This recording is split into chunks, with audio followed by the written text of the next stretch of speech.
Hello and welcome back to your Her Game 2 podcast. I'm your host, Clayton, and today we are taking to the continent. We have another guest, another very special guest. It is Hadrien from Her Game 2 France.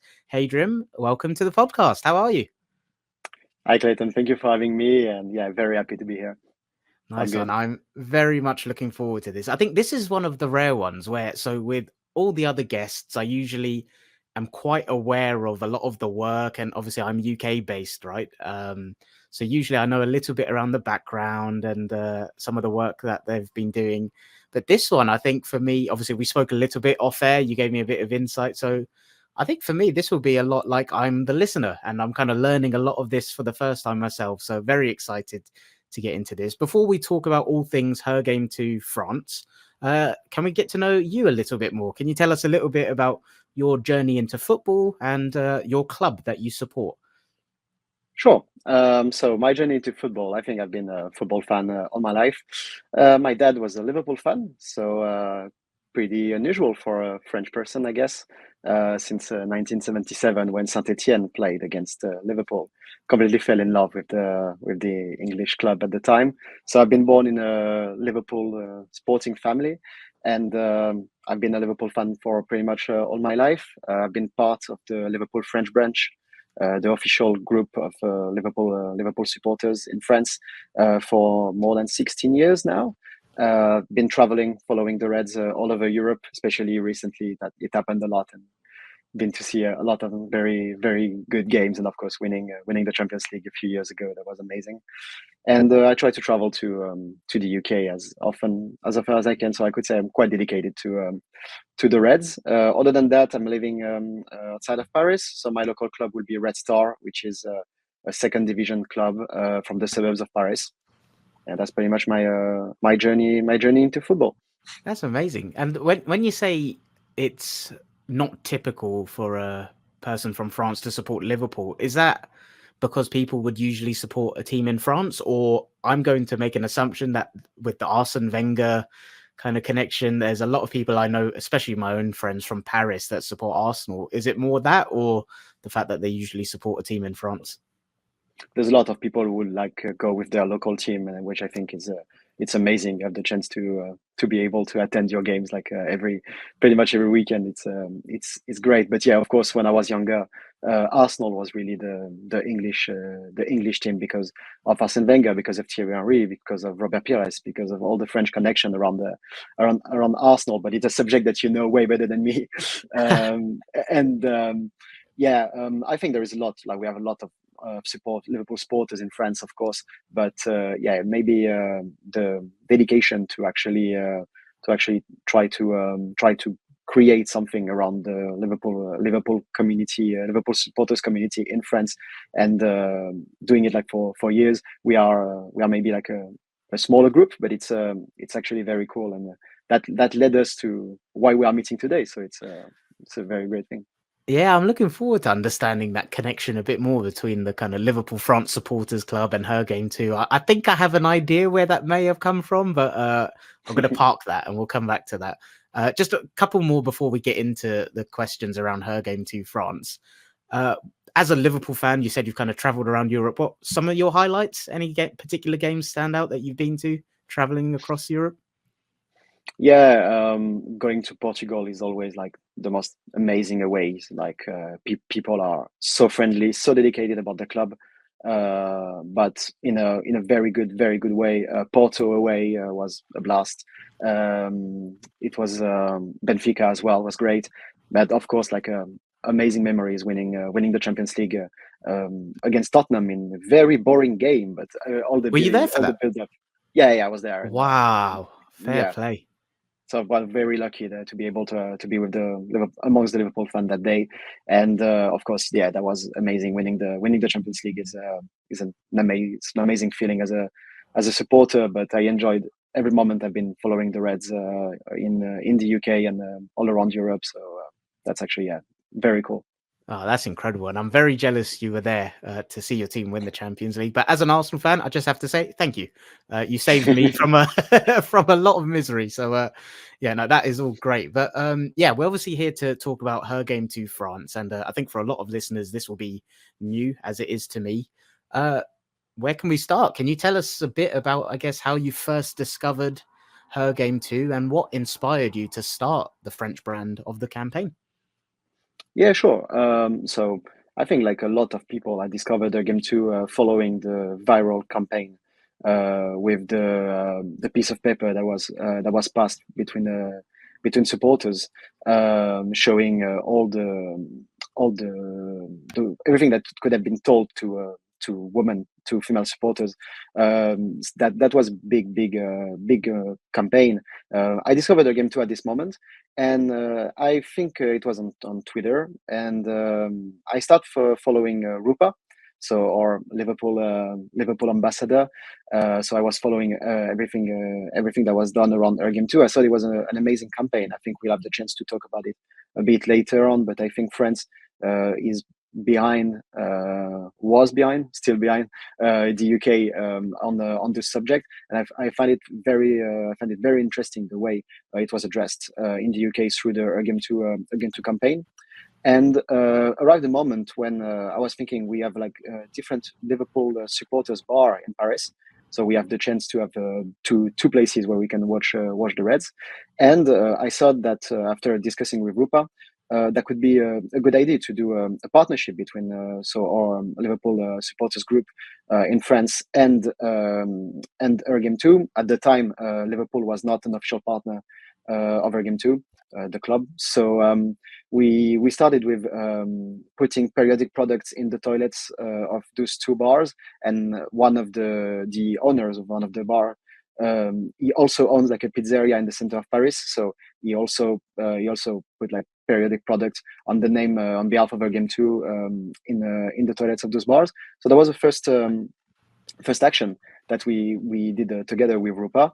That was also a good way to show that Liverpool fans could be from like foreign groups like in France could be interested in helping on the subject. And after that, I kept discussing with Rupa, and Rupa asked me if I would like to try to import the Game 2 campaign in continental Europe, in France, through this ways. And I was like, okay, well, that sounds like a lot of work, but if I can help, I would do it. And that's pretty much how it all started. That's amazing. Yeah, I like I said that's all quite new news to me. So yeah, it's really cool hearing about that. When you had that conversation with Rupa about setting up her game 2 in France, you obviously thought, oh yeah, that's a lot of work, but you took it on. Can you describe and walk us through the process of what it was actually like as the founder of her game 2 France? And I guess what were some of the challenges you faced when establishing the campaign in a new country? I know before we went live, you and I were speaking a little bit around the differences, like structurally in the UK and France. I don't know if that's something that would have played into it. Yeah, definitely. You don't really know where to start. That's the whole thing. You don't really have like any contacts. Of course, it's way easier to start when you already have a game two so strongly established in the UK. Because when you start trying to contact clubs to talk about a game two to them, you send them like all the amazing work that's been done in the UK. You show them the socials. Clubs are always interested on the visibility of a campaign. But at the start, yeah, we kind of faces the difficulties of meeting the clubs, discussing with them. We met with a few clubs. Few clubs were not very interested in supporting Ergame 2. They were more looking for adding Ergame 2 in the project they already had in mind. Don't really want to go into fight sexism, but more like, okay, well, we have this project with kids, and we want to involve little like girls in this project as well. Can you do it with us? And it's like, that's not exactly what we are doing. So it was a bit hard to be completely understood at this level with clubs. hopefully after a few time we have been able to of course get in touch with the clubs that were willing to help us, and we've met with amazing people within those clubs. And maybe another, it's not an issue, it's just a different way of addressing it, is when you talk to the supporters. In France, it's a country where the clubs have like a big number of ultras groups. So ultras mentality is very different to the supporters that as you will find them in the UK. Ultras are kind of clannic in a way. They like to keep discreet, faceless. And of course, if you want to appoint an ambassador or an advocate for a club, supporters, we are sharing their faces, we're sharing their names on social medias, because it's important that they are easy to be seen and being recognizable in the stadium and by the club, and trying to get in touch with former ultras, and talking them through the way we do it in Ergem 2. That was maybe a bit harder. So that was some of the challenge that we faced at the start, but with time we've been able to settle this, and through the incredible work of Anoush, who she's like our president right now for Ergem 2 in France. She has been able to put the campaign to another level, but that will be a story for another day, I think. Yeah, I'm sure we'll get Anoush on as well to do a part 2 of this, no doubt. But just touching a bit more on what you described there around the ultras, yeah, that's something that I'm obviously a big match-going fan. I attended Arsenal versus PSG, saw the ultras there, and I think culturally it's just so different in terms of the way French supporters support their team compared to English supporters. And I hadn't really considered that. So when you say, I understand ultras want to keep their identity discreet, faceless on social media. When you're looking for an ambassador, was the ultras somewhere you would first go to find an ambassador? Or is it just there's a large proportion of fans that are interested that tend to be ultras? What's the connection there between that? We try to go to any kind of supporters, like any supporters who wants to help in the campaign. We'll be very happy to discuss with them. The ultras, the very important part of having like a ultra is that the ultras, by definition, they are extremely loyal to their club, so they are going to the stadium a lot. So they might be more aware of what could be the issues or what could be done differently in the way the club is run regarding dealing with sexism, dealing with aggressions, with any sexist incident that could happen. And of course, for us, going to someone who knows the club very, very well, the name, when you ask people around, there is name of people who are like ultras who will come up, and working with the ultras for us is very important because they have a big part in the stadium. Most of the groups we have been meeting, because we have been meeting individuals within the ultras group, but we also have been able to meet with ultras group, especially the main one in Paris, which is like the CUP, Collectif Ultra Paris, which is we have been meeting with their president, and they shown big interest in what we are doing, and we received very good feedback from them. So for us, it's very important to work closely with the ultras. We're not sometimes working with the club can be seen by the ultras as a way of like being against them, because sometimes they disagree with their club. They could be in a kind of confrontation because they are unhappy about the results, about the way the club is run. And of course, if you ended up partnership, having a partnership with the club, that can be seen like against them. But most of the ultras group understood, and of course they are around this sexism problematic is important for them, because they have a lot of female ultras in their group. So we have been able to have good talks with the group we have met so far. That's amazing to hear. And I think, I don't know if I've just made a really lazy cultural assumption here, but I'd love to understand from you what you would define as an ultra, because from my perspective, I think when I look at ultras, I think of them as the quite outlandish supporters, as the ones that are just constantly making noise. And I'm not saying this is my opinion, but I reckon there's a big assumption amongst people in the UK that there's a link between ultras and hooliganism. So I don't know if that's something that you would have maybe heard from a British perspective, but how would you describe ultras in a sentence then? Well, I'm not specialist on the ultras movement, but I will try to explain it the best way I can. For me, ultras are groups who are like dedicated to their club. They are organizing the atmosphere inside the stadium. It can come with choreographies when they will show banners. They will do fireworks. They will do all these kind of like events during the game. It can goes with the ultras often have like a political group in the more like strict sense. In the club, they are very concerned about how the club is run. What if there is a new owners or something changing? For example, if the stadium is going to be destroyed or redeveloped or something like this, the ultras will have their say on this and have a very strong power because they guarantee the atmosphere within the stadiums. On the hooligan side, ultras are not hooligans, definitely not.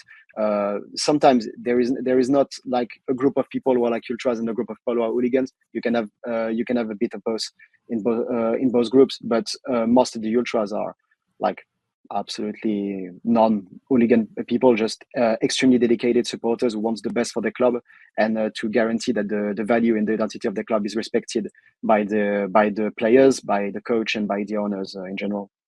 Yeah, that's brilliant. Thanks for that. I genuinely think that will be quite a big education for a lot of, especially British people listening, because I do think there's a very different perception through lack of education on what ultras are. So yeah, I imagine from the perspective of what you're trying to achieve through her game too, they're absolutely a massive stakeholder in what you're trying to achieve. And like you said, they're passionate about the club. They have relationships with the club. There's a lot of female ultras in there as well. So it's good to get their first-hand perspective on things. In terms of, you spoke there a few minutes ago about some of the challenges when you first started and maybe some clubs not being so open to it. What would you say before we get into how you overcame the challenges? When you and Rupa had this conversation and you spoke about setting Her Game to France up, what would you say the initial objectives or goals were? To be fair, I couldn't have expect that we were doing so well. Like our game to France starting in October 2022 is still extremely recent.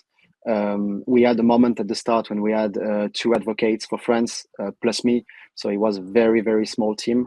All started with basically going to games, showing the flags around, trying to raise awareness about the Game 2 campaign, mostly taking mostly taking what is done in the UK and showing in France. So if clubs or any partners would be interested to see that it is coming to France, capitalizing on what was done in the UK was very important.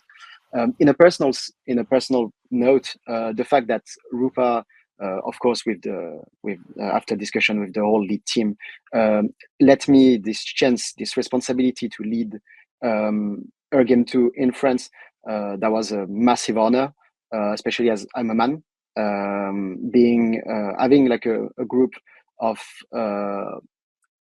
inspiring women, like pretty much everyone in the Game 2 Game 2 UK and beyond team, giving me this responsibility that was yeah, as I said, a massive honor, and I was very happy that they actually took this this bet. I hope they don't regret it right now. But Anush did an amazing job after me. So yeah, our objectives was mostly being seen by the clubs, trying to see to raise this kind of problematics in France. I feel like in France, the problematic of sexism in football was not addressed as much as others. There is, of course, no gradation in discrimination, but I feel like there were a lot of campaigns recently, so against homophobia, against racism, but sexism was a bit let maybe aside of the in the campaigns done by the club. So I thought that at this moment, Our Game 2 France could be here to actually help the clubs that would like to do something but don't really know how, and bring an expertise on the subject, and see how they could create stadiums in France as more welcoming for female supporters, and more aware and able to deal with sexist incidents when they happen, the way they will deal with it, and the way they will, of course, take care of the victim, and go and the consequences, and to bring consequences to the perpetrators. Yeah, that's great. There's a lot of good Yeah, stuff in there. And first thing I'll address is they definitely don't regret it because you're still here doing a podcast. So, but yeah, should be fine. it should be okay. But in terms of what you said there, I've got a couple of questions that I'll ask later on in terms of like male allyship and why that's important to you. But what you said there, in terms of there were campaigns around homophobia and other areas, but maybe not so much sexism. Can you share any insight into maybe why that was the case? Or is there an element of it not being as important, or is that just it was a coincidence? I don't think it's a coincidence. I think we are maybe lacking of groups that were actually uh, talking to the clubs, talking to the league about this subject, and would be able to bring on the table, being like, okay, this is an issue. It's an issue, and we offer you the possibility to do this. I think it was something that was lacking. We have a lot of groups that are fighting homophobia and racism in France, in football. In brilliantly, like a lot of campaigns that were done were extremely well done, of course, with that were sometimes received differently, because every time you want to tackle like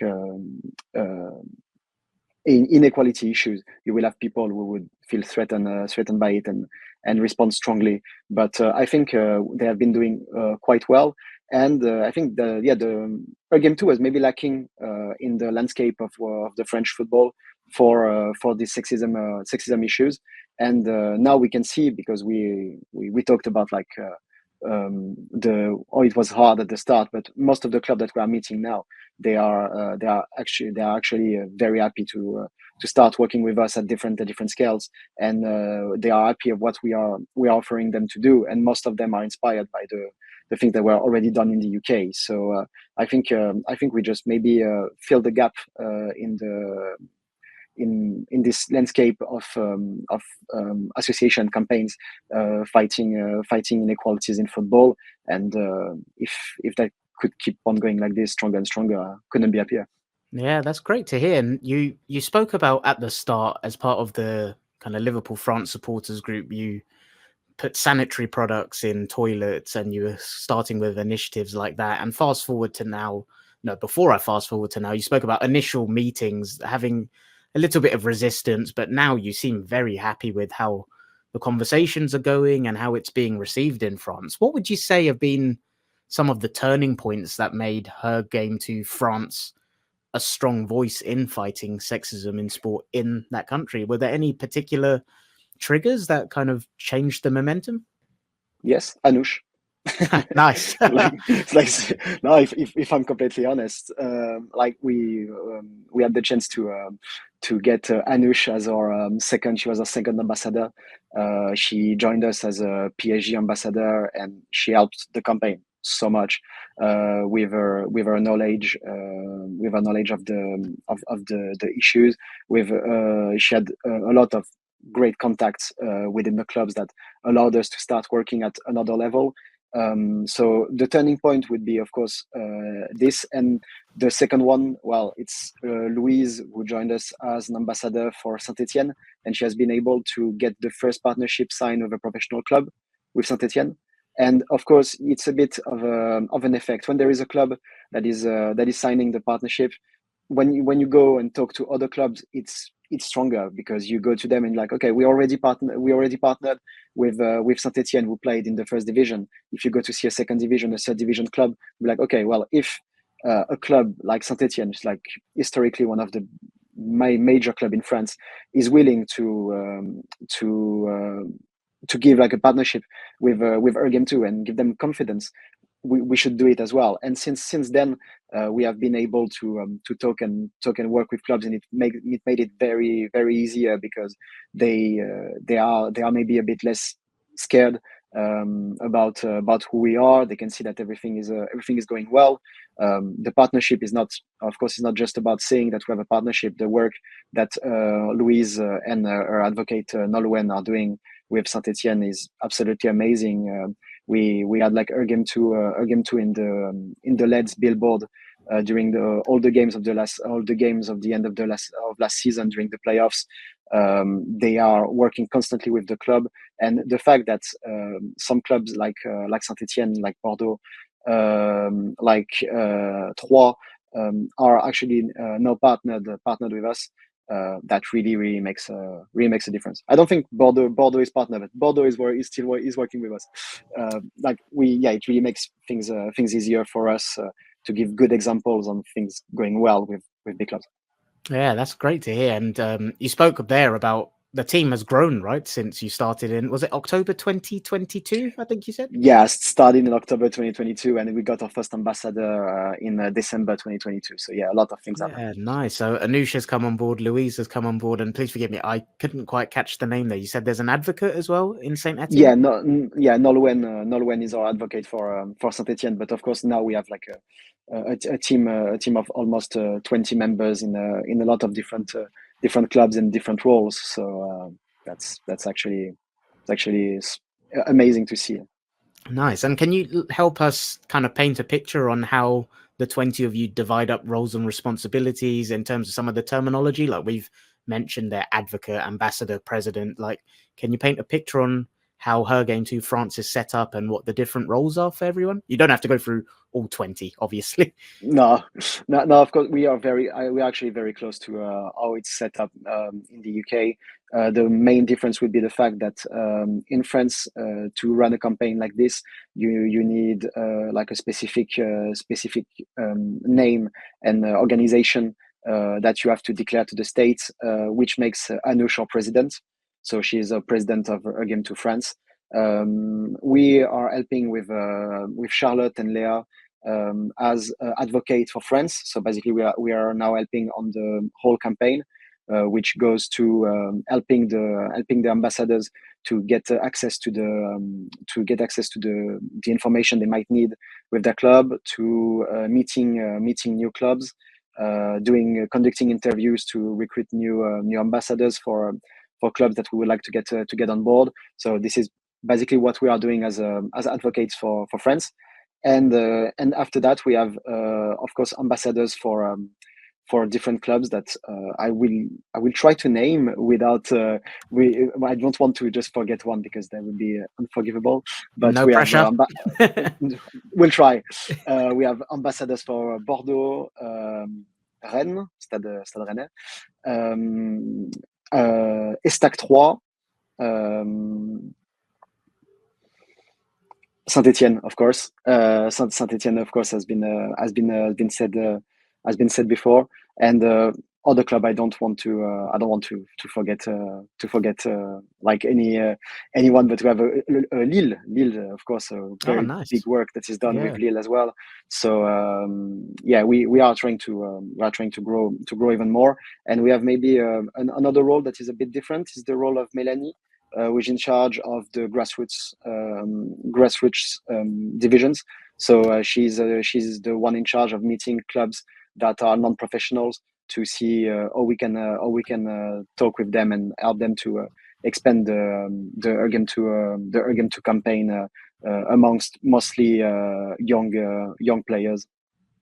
That's amazing. And fair play. You're brave going and naming the clubs. I would 100% forget, not just one, I would forget a few of them. So fair play. I did forget a few of them, and I'm really sorry. It's the stress of the podcast. You're on the spot. You're doing this live. No worries at all. We'll be doing a part 2, I'm sure. Like you said, Anusha's come on and done some great work. Louise is doing some great work. You've got a team of 20. So I've got no doubt we'll be doing a second Her Game 2 France episode. So we can revise the clubs for that time. And hopefully there'll be more by then as well, which leads me on to the next question in terms of what are some of the kind of plans at the minute. What is Her Game 2 France looking to achieve with some of the work going on at the minute? We got the chance to work with the national football league, so which would be the equivalent of the Premier League for France, and we did a big campaign that was shot in the Lens stadium for the International Women's Day. So it has been shown in all the stadiums from the two first division, on French TV, on all the channels that were showing French football during this weekend. We had interviews, so we had this amazing moment spent with the club.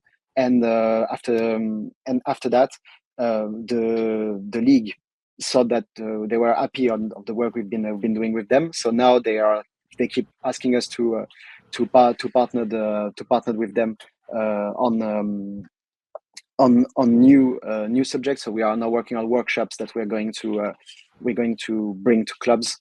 That's going to be absolutely amazing to meet new clubs through the league. And of course, we are still looking to get more clubs on board. So we are talking to 2 or 3 clubs of the professional clubs in France to try to see if we can find ambassadors that would work for Game 2 with them, and to get a partnership to getting more and more global. So the future looks bright for Game 2 France. Anush is really bringing something great in this team. That sounds absolutely incredible. I'm very impressed. I feel like I don't know if you would agree with this, but from listening to this and you saying you only started in October 2022, I feel like you've achieved a hell of a lot in literally 2 years. Would you agree with that? And how do you feel about that? Yeah, if I come from where I was when Rupa asked me if I wanted to bring Game 2 to France, and I had like basically no idea what to do, just going to the clubs, be like, do you want to meet with us? Look what they're doing in the UK. We can do the same thing. That was basically it. And where we are now, like with a partnership with clubs like Game 2 is everywhere, through the amazing work of Louise and Nolwenn. And for International Women's Day, Saint-Etienne played their game with Game 2 on their back instead of the name of the players, which would be impossible to imagine at the start of Game 2. So yeah, the whole campaign is really getting better. Now what we really want to do is to strengthen our relationship with the clubs we already partner with, trying to work with them even more closely. And I really think that Game 2 in France is going to get more and more global, and we hope that as Game 2 UK ended up coming to France, maybe we will be able to inspire some French-speaking countries, our neighbors from Switzerland, or our neighbors from Belgium, from Luxembourg. Like that would be very cool to see a new branch of our Game 2 starting after seeing what we have been doing in France. Absolutely. I'm sure there will be a Her Game 2 global takeover. I don't know if you saw Kaz and Eve, they went out to Athens for an event. So yeah, never know. Her Game 2 global is coming. To Definitely. achieve that, there is you've obviously gone from a one-man band to 3 people to a team of 20. I'm guessing you're going to need more support to continue with your ambitions to get to where you want to be. For those listening that are interested and particularly based in France, but even for those that aren't, how are those that are listening that are interested, what can they do to get involved and support Her Game 2 France against the sexism in sport? Definitely, they can get in touch with us through our social media, through our email address. If we have like supporters of clubs that would like to get involved, we'd be very happy to meet with them and discuss how they could help us in the campaign. We will need more people, of course, because like there is more and more work to do. And even if you're a supporter of a club that is already partnered with us and we already have a team, don't hesitate to get in touch with us, because there is a lot of clubs that will need more people than what we have now, because it's a lot of work, and some clubs are really willing to do a lot of things. So if we can divide the work, in France, I think it's the same in the UK, but we work with the clubs, but we also work with the supporters. We also work with the ultras. works with bars that are showing the games. So there is always a part that could be covered. Maybe if there is a part that we are not covering enough right now, I can maybe like send as a call. We really want to get more involved in women's football. So far, we are lacking people in our team that are specialized on women's football that could help us. So if you're a supporter of especially PSG and Lyon, which like our best team, of course, but any women's team in France, please get in touch with us, and we'll be very happy to see how our game two could keep on pushing on developing, helping to expand women's football in France. Lovely stuff. And yeah, you heard the man. If it's something of interest to you, please reach out and feel free to get involved and help. Coming up to the final couple of questions now. So one is a bit more of a cultural one, and I don't know how much insight you'll be able to share because I'm not sure how involved you are on the UK side of things, perhaps, but it's more I want to try and understand what are some of the differences that you see in sexism in France compared to England. So I guess how I can frame it better is how do you think sexism actually differs in France compared to other countries from your own experiences? And are there any unique challenges you faced there? Well, of course, as a man, I can just refer to what I've heard and what I've seen. But I think in France we are dealing with issues with the checks right now. The checks at the stadium.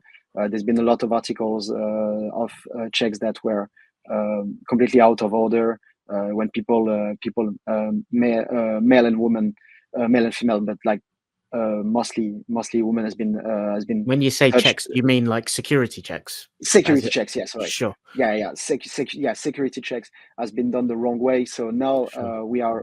every time we are now meeting with a club, we offered to meet up with the security team to give them a workshop on those subjects. It's something that we have been doing on Agnew-François, which is another club we partner with, and we have an ambassador, Nathalie, that I forgot. I'm really sorry, and Salome did it as well for Stade Rennais.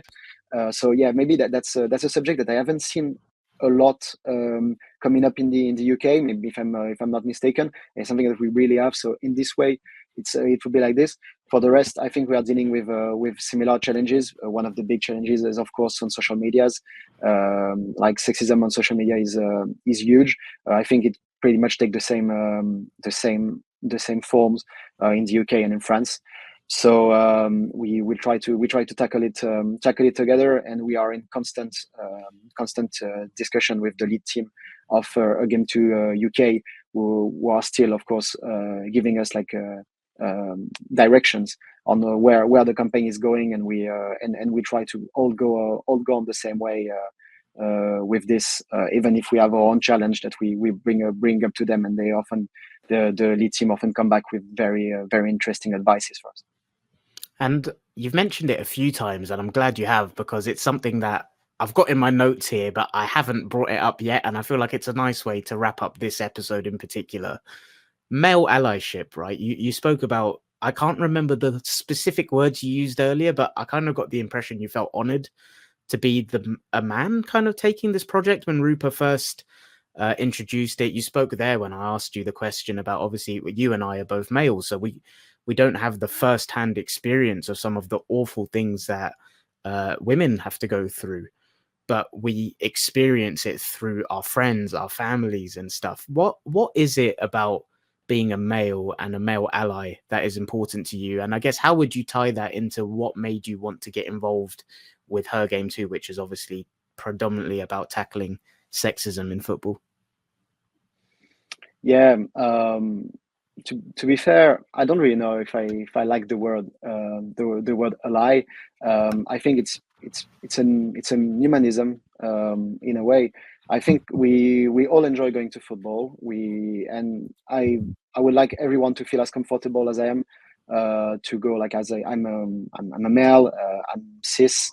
Like I'm stereotypically a lad, Like I like a drink. I like screaming in front of football. So for me, it's easy. If I want to make friends and enjoy football amongst friends, I go to the stadium. I don't ask myself, oh, I'm going to dress.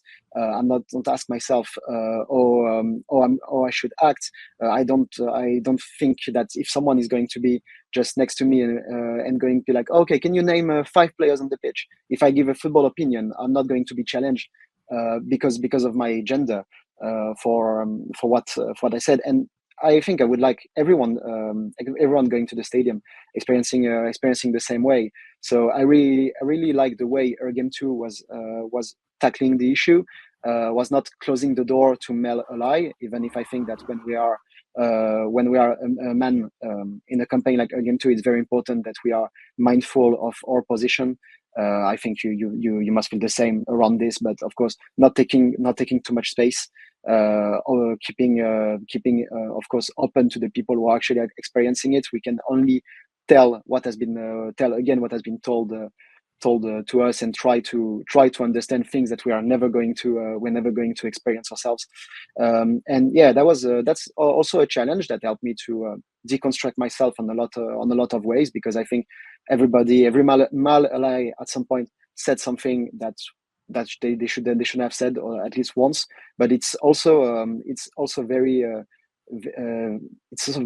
constricting for yourself, just to be able to call out on yourself on my behaviors of what I said in the past, and try to just being a better version of yourself through this. And Ergame 2 is really giving me that chance to understand those problematics, and try to help as much as I can, but always letting the space to the people who are like the women who are actually experiencing these issues to talk about it, because it's their campaign, and we can just be here to help them on the way they want us to.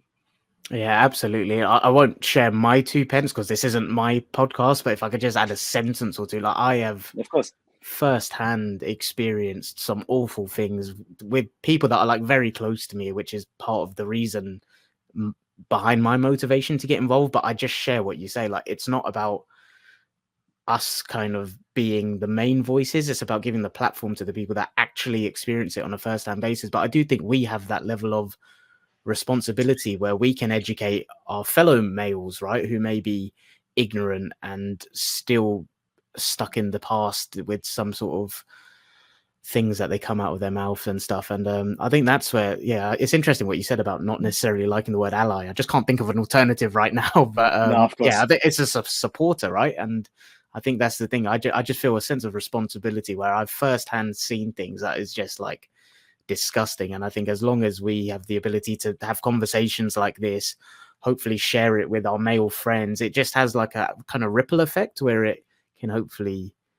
multiply and educate more and more people. And that's what we always say the kind of podcast was set up to do, to be honest. It's another format to try and put the word out there on the amazing things that everyone's doing at Her Game 2, such as all of you in Her Game 2 France. So Hadrien, thank you very much. This has been a fantastic conversation. I've really enjoyed it. I'm sure the listeners will.